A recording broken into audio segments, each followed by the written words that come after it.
সম্পর্ক, প্রত্যেকের জীবনে এই সম্পর্ক শব্দটি অত্যন্ত মূল্যবান।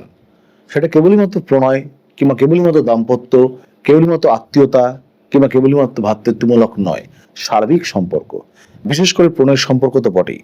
2026 সাল গ্রহগত অবস্থানের জন্য গ্রহগণ গোচর দিচ্ছে, তার জন্য কোন কোন রাশির সম্পর্কের উন্নতি খুব ভালোভাবে হতে পারে এবং দাম্পত্য সম্পর্কে উন্নতি হতে পারে জানবো। কালী তারা মহাবিদ্যা সরসী ভুবনেশ্বরী ভৈরবী ছিন্নমস্তা চ বিদ্যা ধূমাবতী তথা বগলা সিদ্ধ বিদ্যা চ মাতঙ্গী কমলায়িকা এতাদশো মহাবিদ্যা সিদ্ধ বিদ্যা প্রকীর্তিতা।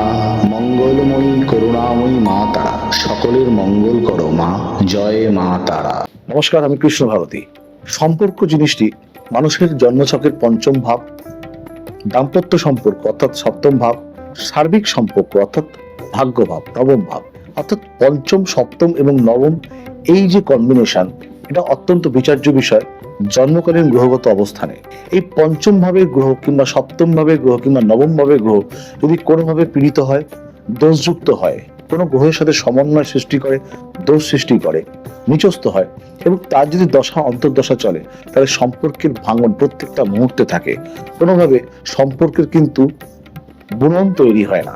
তাই এই গ্রহের অবস্থান প্রধান বিচার্য বিষয়। যদি এই গ্রহগুলো যদি ভালো থাকে, বিশেষ করে পঞ্চম, সপ্তম, নবম, তাহলে কিন্তু সম্পর্কের উন্নতি হতেই পারে। জন্মকালীন যেরকম এই ভাবগুলোকে দেখবার প্রয়োজন রয়েছে, গোচরটাও কিন্তু এখানে অনেকটা ভূমিকা পালন করে। বিশেষ করে শুক্র এবং বৃহস্পতির ভূমিকা, শনির ভূমিকাকে কিন্তু এখানে অস্বীকার করা যায় না।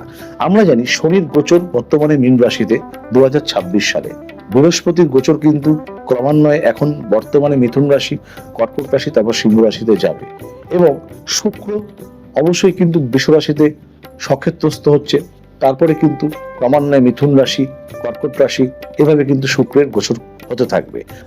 এই গোচরগুলোর জন্য বিশেষ করে বৃহস্পতির গোচরটা এখানে অত্যন্ত গুরুত্বপূর্ণ এবং রবির অবস্থানটা এখানে অত্যন্ত গুরুত্বপূর্ণ, যেহেতু এটা রবির বছর। রবি মেষ রাশিতে উচ্চস্থ হচ্ছে 14 এপ্রিল থেকে, তারপরে বৃষ রাশি, মিথুন রাশি, এভাবে কিন্তু রবির গোচরগুলো হতে থাকবে। এই গোচরী অবস্থান এবং জন্মকালীন গ্রহগুলো আপনার অবস্থান বিচার্য বিষয় যে কোন জায়গাটায় আছে।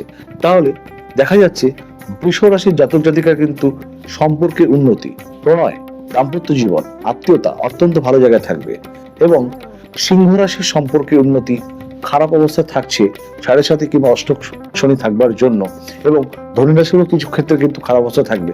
তাহলেও বলবো কিছু ক্ষেত্রে যদি শনির অবস্থান আপনাদের ভালো থাকে, তাহলে সম্পর্কের উন্নতি হতে পারে। এছাড়াও কিন্তু তুলা রাশির সম্পর্কের ভালো উন্নতি কিন্তু এই 2026 সালে হতেই পারে। কুম্ভ রাশির জাতক জাতিকা দাম্পত্য সম্পর্ক, প্রণয় সম্পর্ক অত্যন্ত উন্নতি হবে এবং কন্যা রাশির যে সকল জাতক জাতিকা আছেন, যদি আপনাদের বৃহস্পতি এবং শুক্র যদি জন্মকালীন ভালো অবস্থায় থাকে, তাহলে সম্পর্কে কিন্তু সমুদায় উন্নতি হতেই পারে। জন্মছকে পঞ্চম, সপ্তম, নবম ভাব যেরকম বিচার্য বিষয় এবং জন্মছকে বৃহস্পতি এবং শুক্রের অবস্থান কিন্তু প্রধান বিচার্য বিষয়। বিস্তারিত জানতে কিন্তু যোগাযোগ রাখতেই পারেন। প্রত্যেকেই ভালো থাকবেন।